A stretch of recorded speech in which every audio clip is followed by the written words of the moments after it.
Recently, I was in a conversation with someone who we can gently say might be a naysayer. We've all met them. They're not believers. That's fine. Not everyone has to be a believer. But when it comes to small-scale manufacturing, I think that it means they're being very short-sighted. So sometimes when we talk about artisans to advance manufacturing, bear with me for a second, they get stuck on the artisans. How are those legitimate businesses? How is that going to have any kind of economic impact on our community? Isn't that just one person in their house making, you name it, soaps, jewelry, right? We want to create as much opportunity for as many different people who have that skill to make something, that glint to be an entrepreneur, which is a scary thing to go do and needs to be honored and prized in our community members, no matter what they're making. And support them to figure out, is this the right thing? Right, if you think about it from the tech sector, I don't know how much you've ever paid attention to what accelerators do in the tech sector.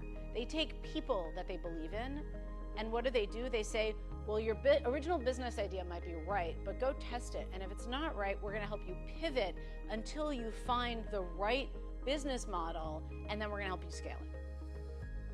Why are we expecting anything different from the small-scale manufacturing sector and our artisans within the community? They're selling products. Maybe they're making enough money to have a second or a third revenue for their household that makes a living wage difference for them.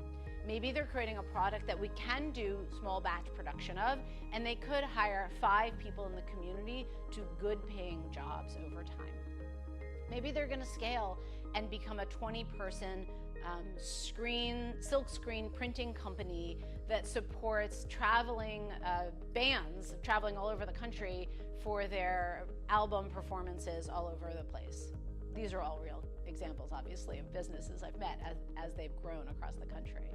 Right? These are all businesses that are making a real difference in their community by hiring people, by supporting themselves and their households, and they are all not just legitimate, but super important parts of our economic development. So if you're ever faced with somebody who says, artisans, why is that important for us to support? Remember, this is about the foundation of the economy, the foundation of the small-scale manufacturing business sector, and how we grow people who are interested in growing their businesses to create more revenue, to create more opportunity, and to create more investment in our community.